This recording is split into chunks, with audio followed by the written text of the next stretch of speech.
सहनाववतु सहनौ भुनक्तु सह वीर्यं करवावहै तेजस्विनावधीतमस्तु मा विद्विषावहै। ओम शांति शांति शांति। वैदिक जीवन पद्धति की इस कक्षा में आप सबका हार्दिक स्वागत है, अभिनंदन है।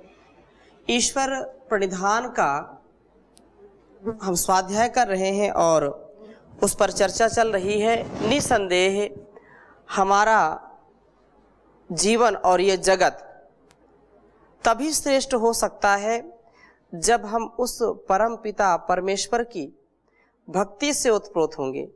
उसकी शक्ति से हमारे जीवन का वह लक्ष्य जिसके लिए हजारों लाखों जन्म लेने पड़ते हैं, हजारों लाखों करोड़ों योनियों में व्यक्ति घूम करके आता है, तो उस परम पिता परमेश्वर का जो आदेश, जो संदेश है, जो उपदेश है, उसको हम अपने अंग संग जीने का प्रयास करें, क्योंकि व्यक्ति जैसा विचार करेगा उसका स्वभाव वैसा हो जाता है।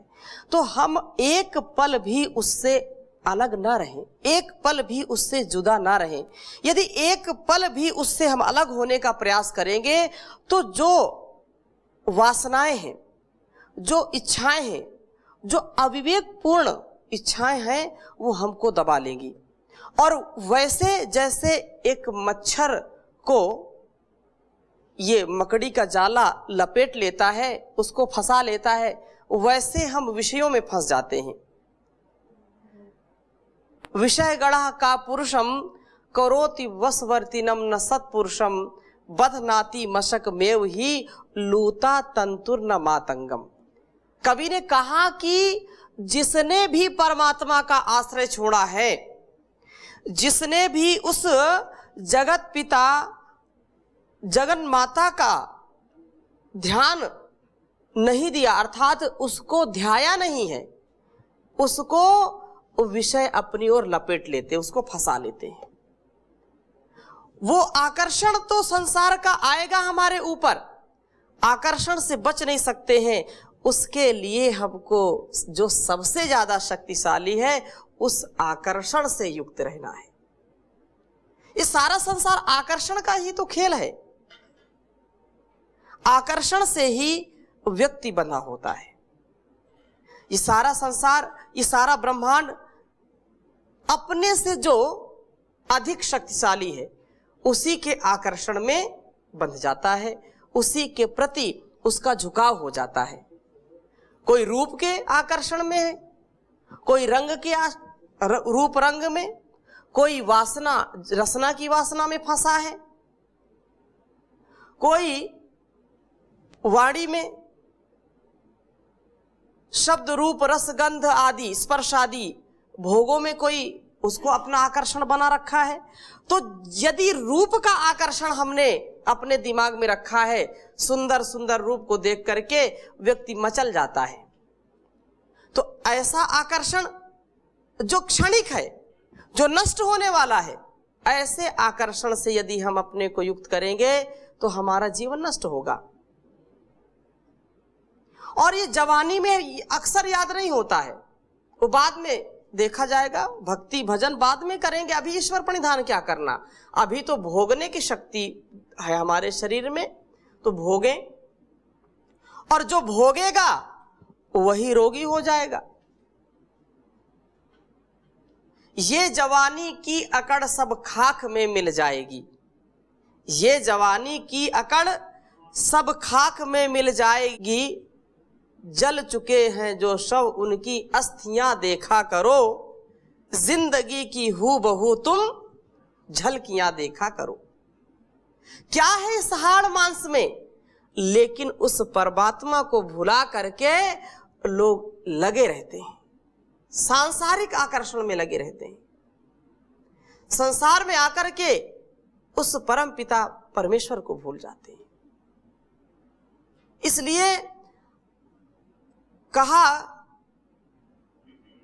नारीस्तन भरना भी देशम दृष्ट्वा मागा मोहावेशम एतन्मांसवसादि विकारम मनसि विचिन्तय वारं वारं भज गोविंदम गोविंदम भज मूढ़मते। संसार का जो आकर्षण है, कंचन और कामनी का जो आकर्षण है, कंचन और कामनी के आकर्षण में, रमा और रस के रमण में व्यक्ति अपने आप को भूल जाता है, अपने उद्देश्य को भूल जाता है। इसलिए कंचन कामनी को, रसना को, वासना को साधने का एक ही उपाय है, और वो है परमात्मा की शरणागति। वो है उसके प्रति अटल विश्वास और उसके पाने के लिए अथक प्रयास। अटल विश्वास के बाद अथक प्रयास करें, जिसमें थकावट महसूस ना हो। कुछ लोग बोलने लगते हैं, अरे खूब ईश्वर प्रणिधान किया, खूब नाम जपा, लेकिन कोई लाभ नहीं हुआ, तो ऐसे नाम जपने से क्या लाभ? ऐसा कुछ लोग बोलने लगते हैं। बहुत भक्ति की, सब ये ढकोसलेबाजी, कुछ नहीं होता। ईश्वर नाम की कोई चीज नहीं है। वो जो सबसे अच्छे आस्तिक थे, वो सबसे बड़े नास्तिक बन जाते हैं। अथवा ईश्वर को ऐसा लगता है कि उनको गुमराह करने का वो काम करते हैं। ऐसे बनावटीपन से, ऐसे धोखेबाजी से हम दूसरों को धोखा नहीं दे रहे, अपने आप को धोखा दे रहे हैं, अपने आप के अस्तित्व को धोखा दे रहे हैं। इसलिए उस परमात्मा की शरणागति जो कण कण में समाया है, हर दिल में समाया है, बसा हुआ है, उसका हम ध्यान करें।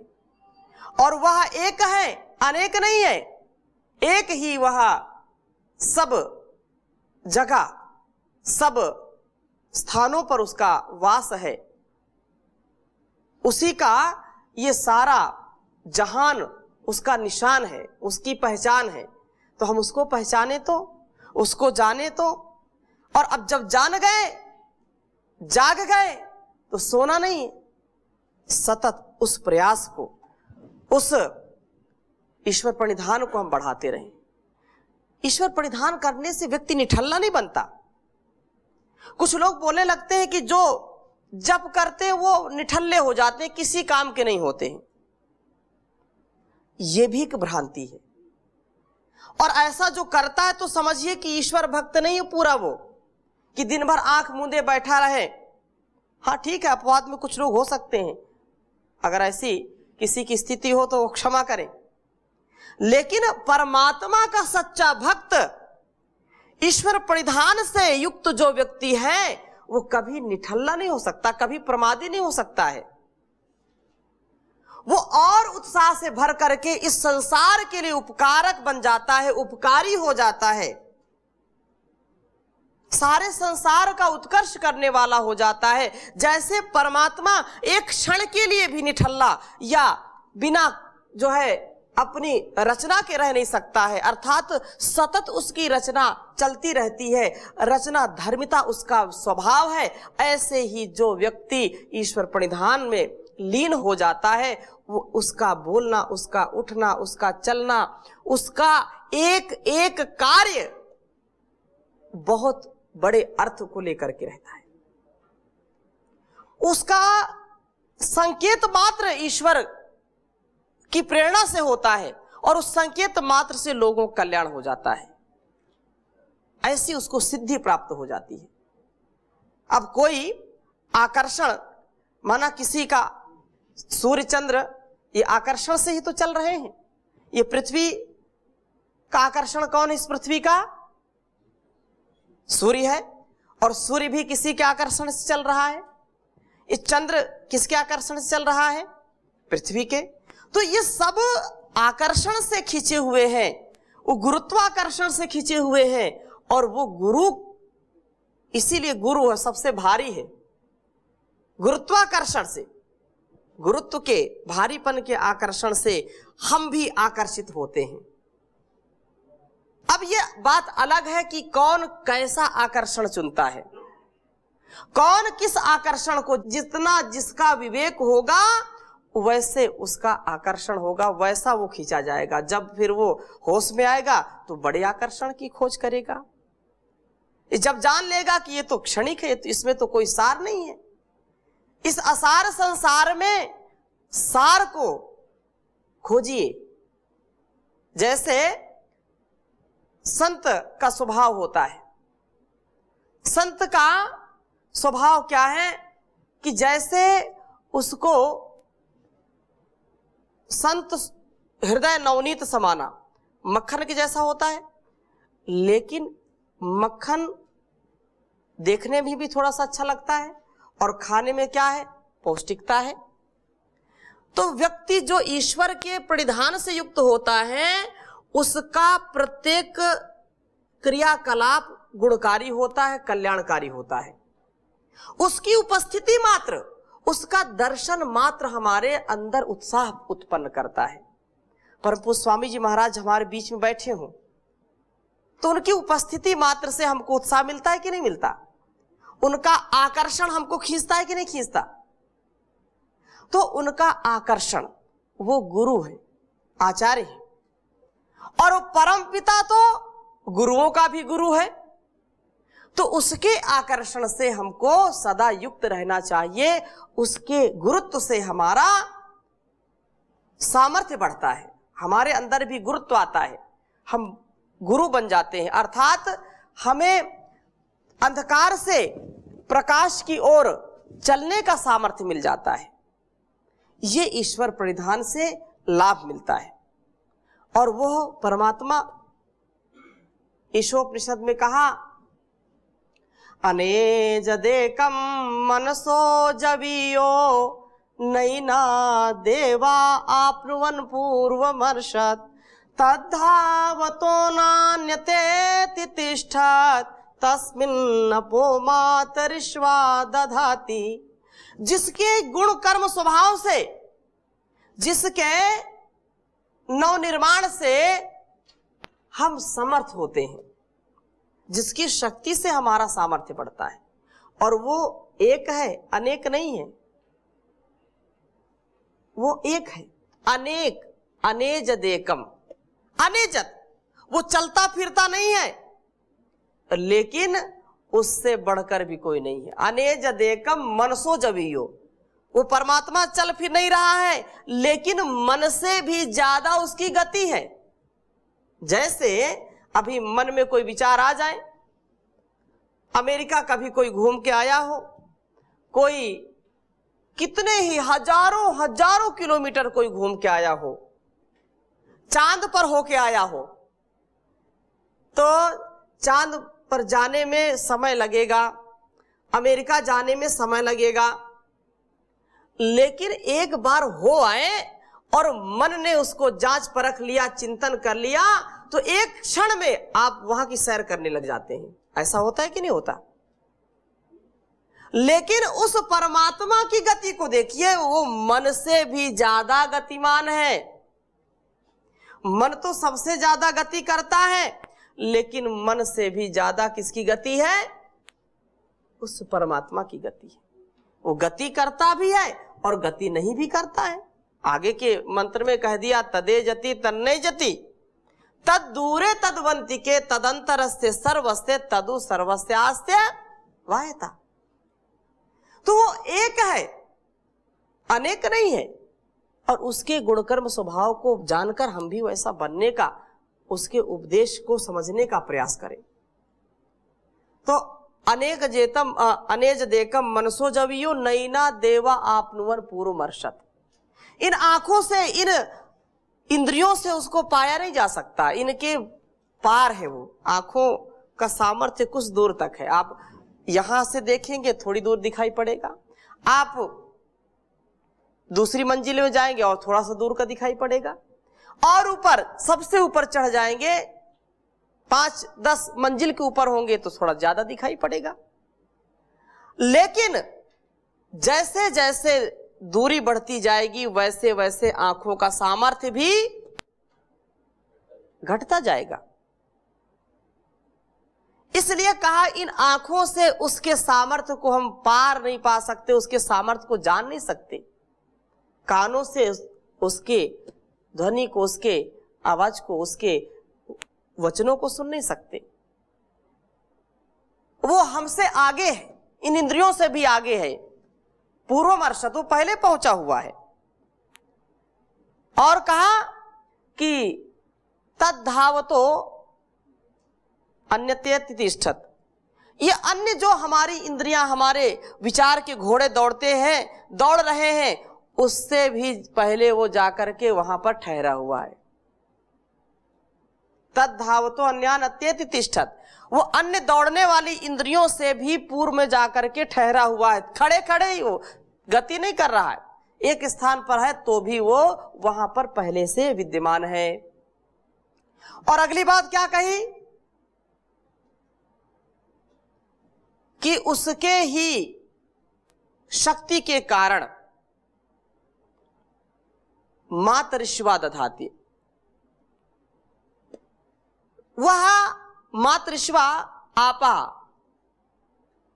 तस्मिन अपो मातरिश्वा दधाति, तस्मिन अपह मातरिश्वा दधाति। ये जो वायु है इसमें आपका कोई सामर्थ्य है कि आप कुछ ठहरा सके? एक तिनका रख करके दिखाइए, एक हल्के से हल्का कागज रख के दिखाइए, कर सकते हैं ऐसा? नहीं कर सकते हैं। एक जल की बूंद रख करके देखिए, रहेगा? नहीं रहेगा।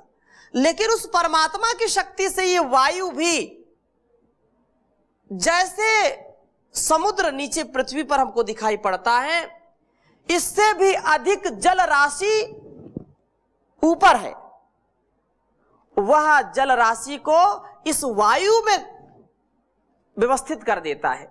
वायु में, हवा में ऐसा सामर्थ्य उत्पन्न कर देता है कि वह जल को धारण कर लेता है। और इस शरीर को भी ऐसे हम माने, उस परमात्मा की शक्ति के कारण ही तस्मिन अपा मातरिश्वा दधाति। ये आत्मा, आत्मा क्या है? वायु है, वायु के समान ही तो है। उसका कोई रूप, रस, गंध आदि से हम कुछ जान पाते हैं क्या? देख पाते हैं क्या? सूंघ पाते हैं क्या? चख पाते हैं क्या? सुन पाते हैं क्या? उसका कोई स्वरूप है नहीं। लेकिन जब वो नहीं रहता है तो शरीर भी काम नहीं करता है। तो ये आत्मा जब शरीर में अपना स्थान बनाता है, परमात्मा की व्यवस्था में आता है, तो ये शरीर भी कर्मों को करने में समर्थ हो जाता है।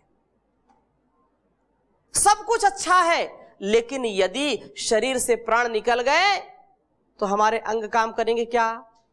नहीं कर सकते हैं।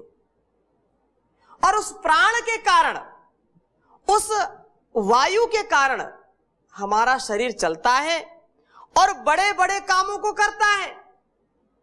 जो बिना प्राण के एक तिनका नहीं उठा सकता, एक अंग नहीं हिला सकता, और वही जब प्राण होते हैं, प्राण शक्तिशाली हो जाते हैं, तो वही कुंतलों भार उठा लेता है।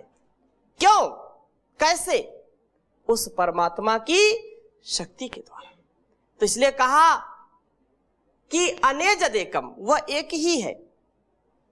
और दूसरे स्थान पर भी यही कहा, उस परमात्मा का स्वरूप हम समझें, उसके प्रति कृतज्ञता का भाव आए। यह श्लोक भी आप एक लिखेंगे, बहुत अच्छा श्लोक है। एको देवः, वह परमात्मा अनेक नहीं है, एक है। और एक बनो नेक बनो।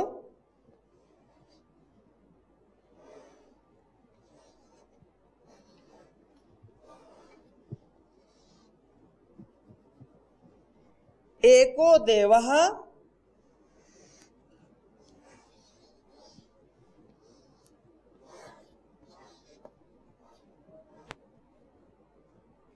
सर्वभूतेषु गूढ़ः।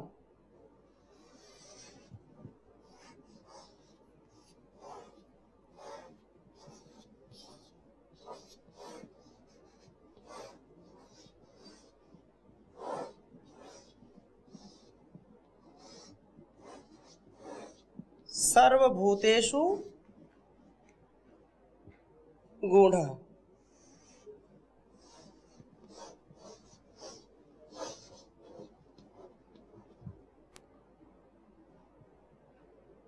सर्वव्यापी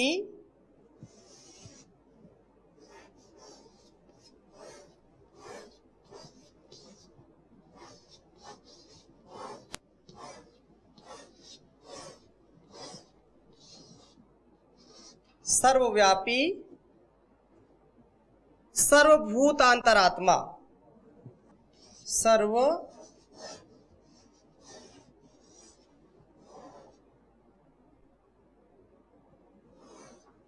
भूतांतरात्मा, भूतांतरात्मा। और आगे कहा कर्माध्यक्षः, बहुत सुंदर बात कही है, वो सबके कर्मों का अध्यक्ष है।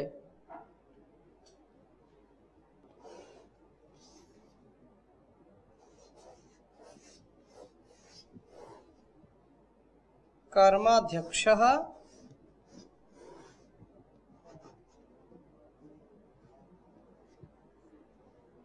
सर्वभूताधिवासः, सर्वभूताधिवासः।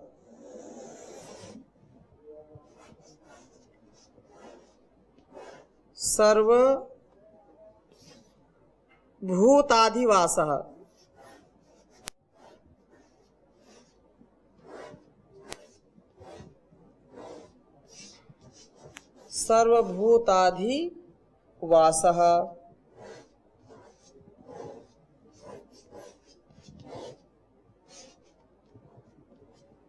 सर्वभूताधिवासः।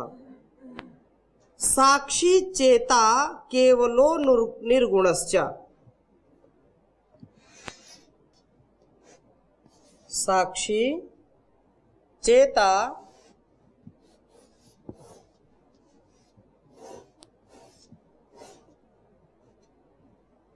केवलो निर्गुणश्च।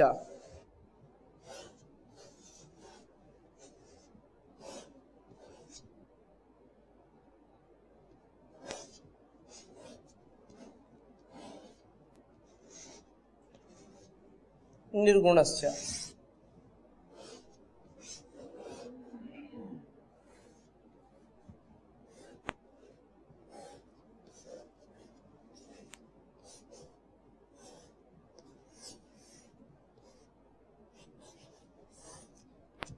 बहुत अच्छा श्लोक है, एक बार उच्चारण करेंगे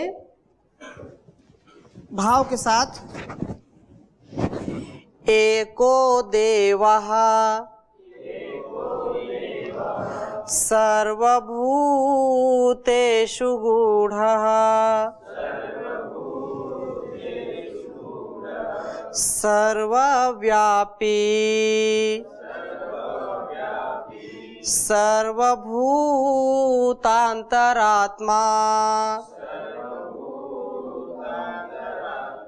कर्माध्यक्षः सर्वभूताधिवासः साक्षी चेता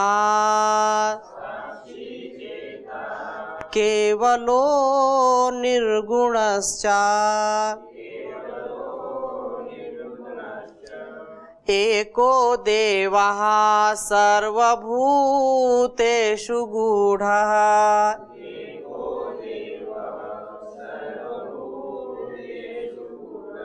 सर्वव्यापी सर्वभूतांतरात्मा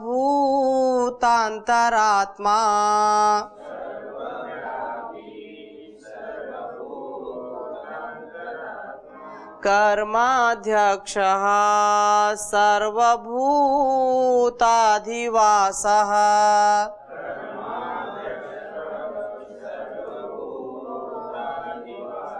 साक्षी चेता केवलो निर्गुणश्च।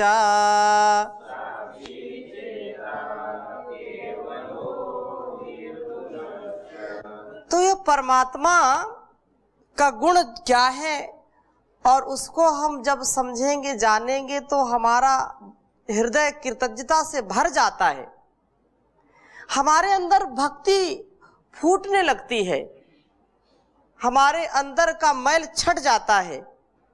तो कहा कि एको देवः, वो एक ही देव है, वो देवाधिदेव है, देवों का भी देव है। एक परमेश्वर वह सब प्राणियों के अंदर व्यापक है। एका देवो सर्वभूतेषु गूढ़ा, कण कण में है, हर क्षण उसका अनुभव करें।